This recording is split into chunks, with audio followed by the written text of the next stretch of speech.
قائد حزب اختلاف محمود خان اچکزئی نے وزیر اعظم شہباز شریف کو خط لکھ کر بانی پی ٹی آئی کی صحت کا معاملہ اٹھا دیا ہے۔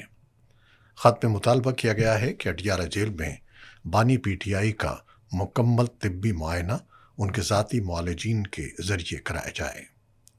محمود اچکزئی نے طبی معائنے کے دوران اہل خانہ اور ذاتی ڈاکٹروں کی عدم موجودگی پر بھی تشویش کا اظہار کیا ہے۔ انہوں نے وزیر اعظم سے فوری ذاتی مداخلت کی اپیل کرتے ہوئے کہا ہے کہ بانی پی ٹی آئی کی صحت بنیادی انسانی حقوق کا معاملہ ہے، اس لیے طبی معائنہ شوکت خانم اور شفا اسپتال کے ماہر ڈاکٹروں سے کروایا جائے۔ خط میں ڈاکٹر محمد عاصم یوسف، پروفیسر مظہر اسحاق اور پروفیسر عامر اعوان کے نام بھی بطور ذاتی معالج تجویز کیے گئے ہیں۔